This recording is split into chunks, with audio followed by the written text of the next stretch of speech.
What I'm about to show you will make you cry, make you angry, and then make you believe in justice again. An entitled 23-year-old walks into Judge Frank Caprio's courtroom after destroying a single mother's Christmas. But when she texts her billionaire father during the victim's testimony, and Judge Caprio reads those messages aloud, what happens next becomes the most shared courtroom video of the year. I'm warning you right now, this story will break you emotionally. This story went viral with over 8 million views in 72 hours, changed drunk driving laws in 3 states, and showed millions of people what real accountability looks like. Before we dive in, less than 4% of you watching are actually subscribed. Hit that subscribe button because what you're about to witness proves that sometimes justice and compassion can coexist. Tell me in the comments, where are you watching from? Drop your city because this story deserves to reach every corner of the world.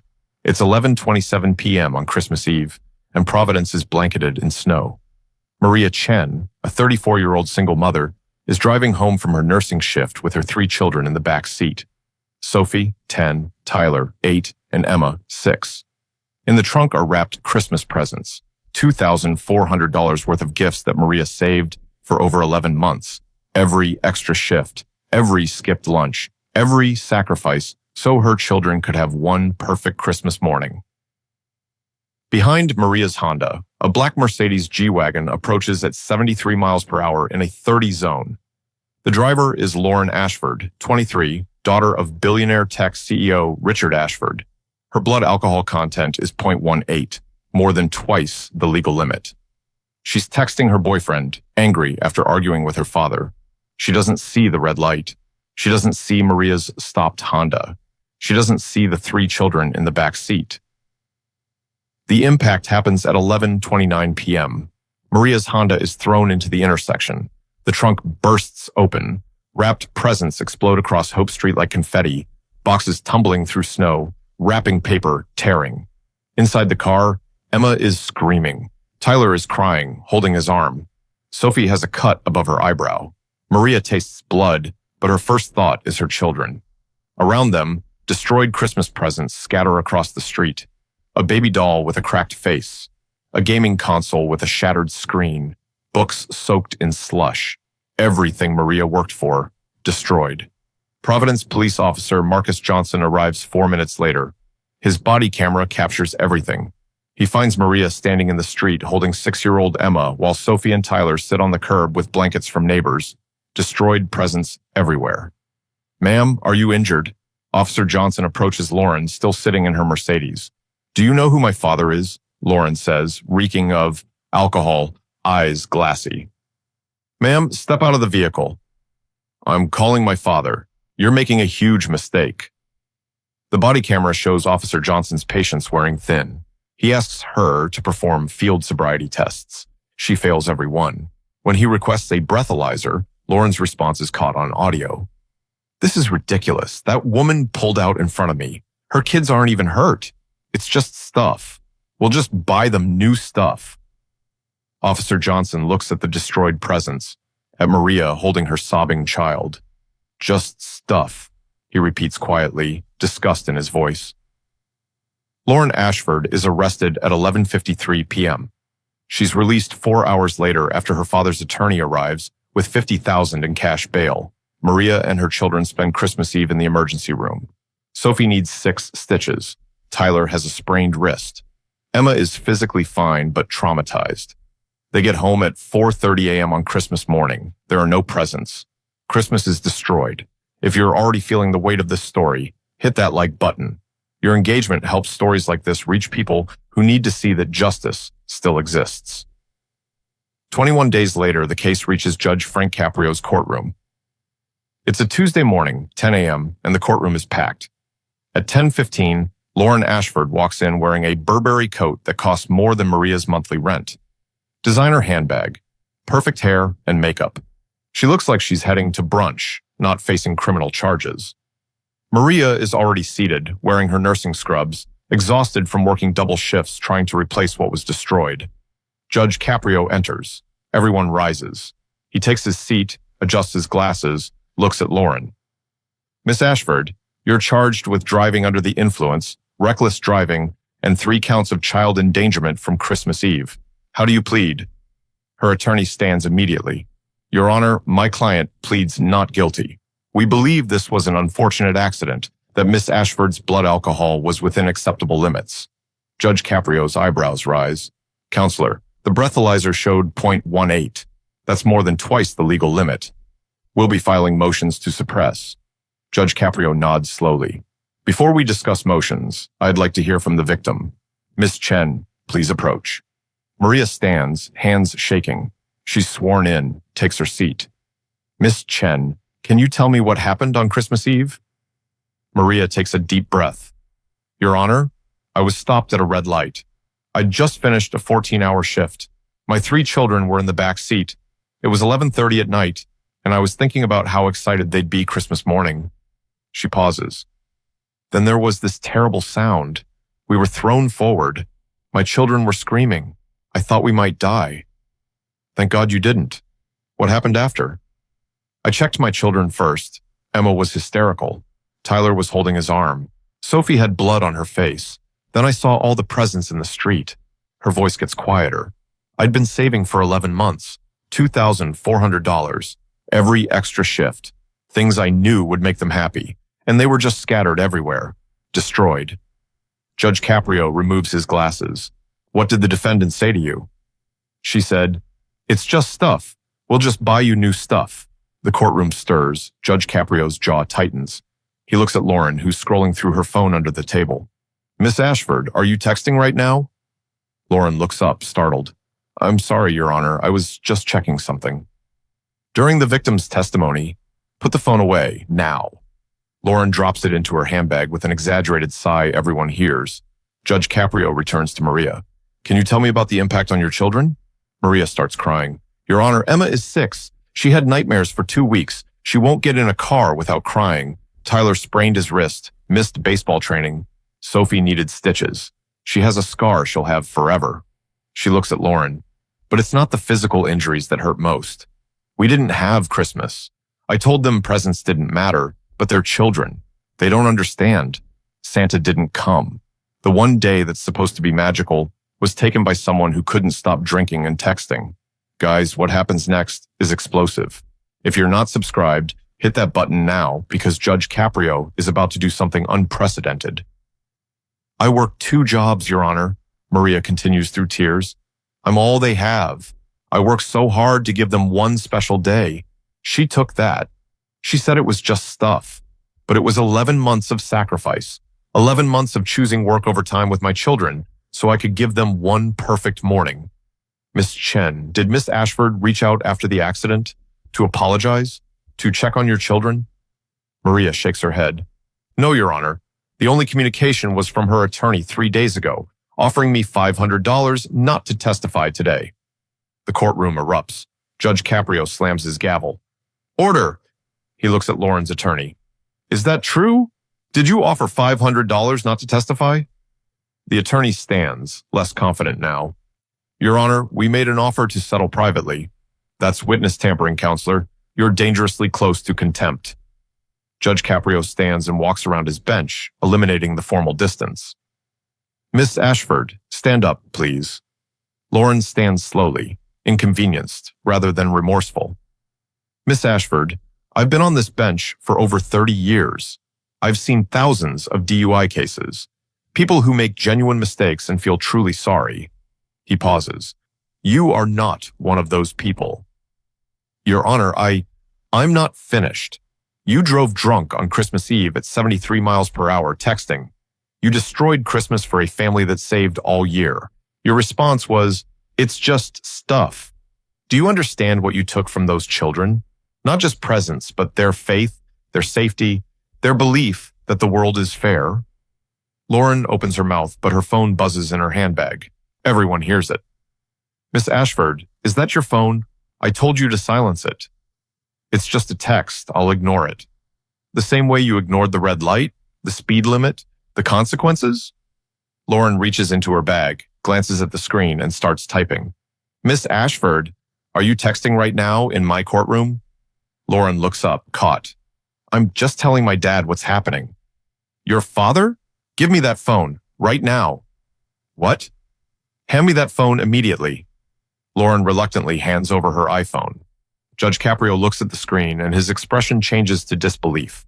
He starts reading aloud. Dad, this judge is being so unreasonable.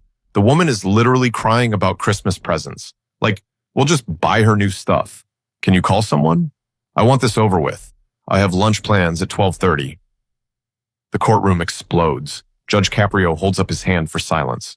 He scrolls up. These are from this morning. Ugh, I have to go to court today for that stupid Christmas thing. So annoying. And this one at 9:53. I'm not wearing the conservative outfit you suggested. This isn't a big deal. He scrolls further. This was sent at 10:21, while Miss Chen was testifying.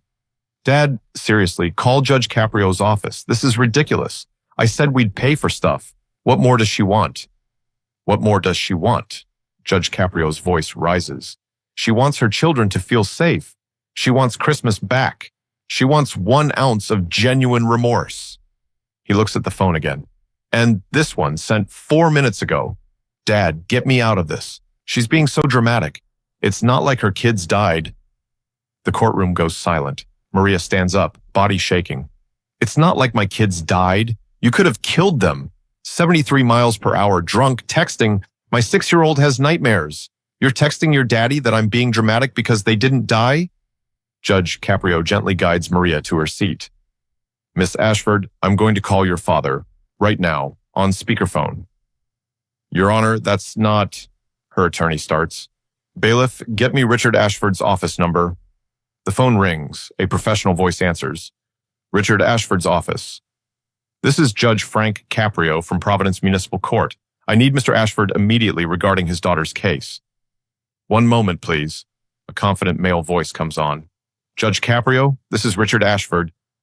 Mr. Ashford, I'm in the middle of Lauren's hearing. I'm putting you on speakerphone in a full courtroom. Understood. Your daughter is facing DUI charges from Christmas Eve where she crashed into a vehicle with 3 children. Are you aware? I am, Judge. Whatever compensation is needed, I'll provide. Immediately. Mr. Ashford, this isn't about money.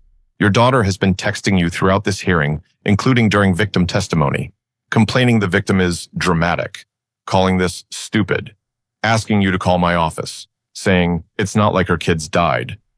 Silence. Then, she's been what? Texting you throughout the hearing.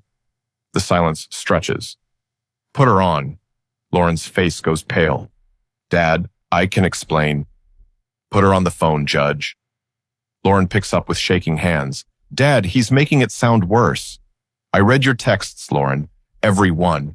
Jennifer forwarded them. You called the mother of 3 children you nearly killed dramatic. Is that true? Dad, I didn't nearly kill anyone. It was just an accident. Just an accident? You were drunk. 73 and a 30. Texting on Christmas Eve. You don't understand. She's making it sound worse. The presents weren't that expensive. Judge Caprio interrupts. Mr. Ashford, back on speaker. I think everyone needs to hear what a father sounds like when he chooses accountability. The phone goes back to speaker. Judge Caprio, everyone in that courtroom, I want to say something. Richard Ashford's voice carries weight. I have failed as a father. The courtroom is silent. I gave Lauren everything, the best schools, money, freedom, but I didn't give her what she needed. I didn't teach her that actions have consequences, that other people's suffering matters, that you can't buy your way out of responsibility. Dad, what are you... I'm not finished, Lauren.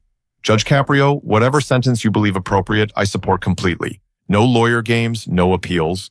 My daughter needs to learn consequences. Mr. Ashford, the state is recommending... I don't care what they're recommending, Judge. With respect, they're being too lenient.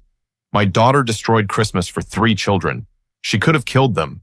She's been complaining about lunch plans. There need to be real consequences. What did you have in mind? First, whatever fines you impose, I'll double and donate to charity. Second, whatever jail time, Lauren serves every day. No bail, no early release. Third, I want Lauren to work minimum wage for 1 full year. Retail, service industry, where she'll meet the people she's dismissed. Fourth, I'm cutting off her credit cards, allowance, family money. She'll live on what she earns, pay her own rent. Understand what it means to save 11 months for Christmas. Fifth, I'm selling her Mercedes. She can take the bus or save for her own car. Finally, Judge, I'd like to address Miss Chen directly. Of course. Miss Chen, I'm ashamed. Ashamed my daughter did this. Ashamed she showed no remorse. Ashamed I raised someone so callous. I'd like to meet you, if you'll allow it. I'd like to personally replace everything destroyed. Not to buy forgiveness, but because it's right. I'd like to set up education funds for each of your children. Make sure your family never has to work double shifts for Christmas again, and apologize to your children for what my daughter did. The courtroom is silent except for crying. Mr. Ashford, that's incredibly generous. It's not generous, Judge. It's necessary. I've been enabling her for years. I thought I was helping. I was destroying her. Can you come to Providence this afternoon? I'll be there in 20 minutes. I'm leaving now. The line goes dead. Lauren is staring in panic. You can't do this. This is my life. Miss Ashford, Judge Caprio says quietly, this is your life. The life you created. This is the consequence of your choices. 45 minutes later, Richard Ashford enters the courtroom. He walks directly to Maria first. Miss Chen, I'm so deeply sorry for what my daughter did. Then he walks to Lauren. He doesn't hug her. We'll talk later. Right now, listen to Judge Caprio and accept whatever he decides. Understand? Lauren nods miserably. Judge Caprio returns to the bench. Miss Lauren Ashford, stand. Lauren stands.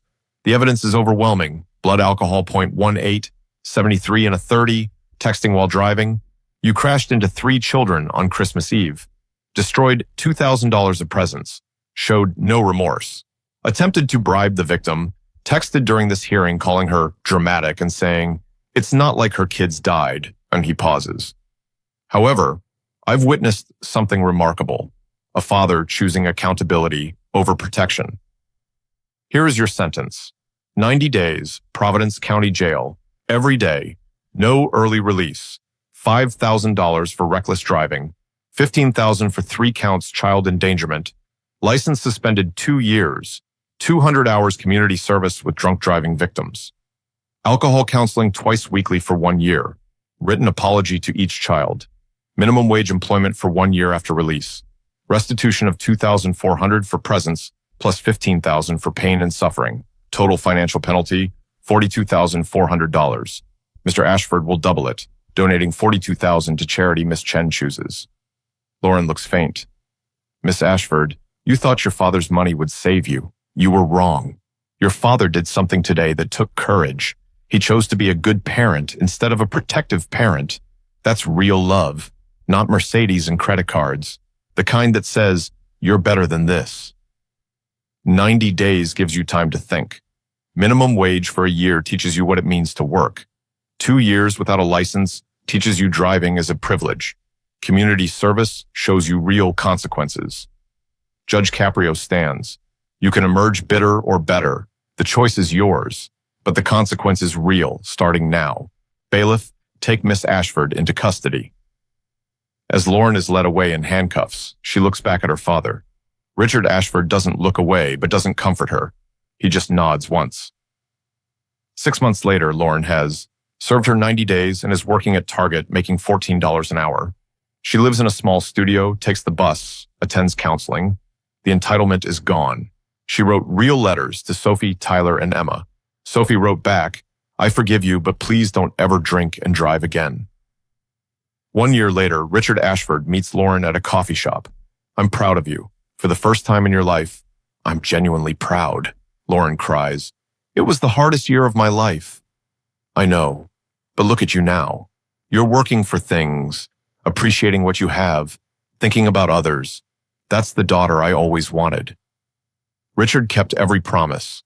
$50,000 education funds for each child, $42,000 to Maddie, $17,000 to Maria. He started the Second Chance Foundation for drunk driving victims and rehabilitation. Lauren now volunteers, speaking at high schools about her experience. Judge Caprio later said this was his most memorable case, not because of the crime, but what happened after. A father chose accountability. A daughter learned consequences. A victim found justice. That's what the system should do, transform. Maria's children are thriving. Sophie is 13, barely notices her scar. Tyler made all-star baseball. Emma no longer fears cars. Every Christmas Eve, Maria takes her children to volunteer at a homeless shelter, telling them the story of the Christmas destroyed and then restored through accountability and second chances. Lauren Ashford walked into court expecting money to save her. Instead, her father's love saved her by refusing to protect her from consequences she needed. That's justice. That's transformation. That's Judge Frank Caprio's legacy.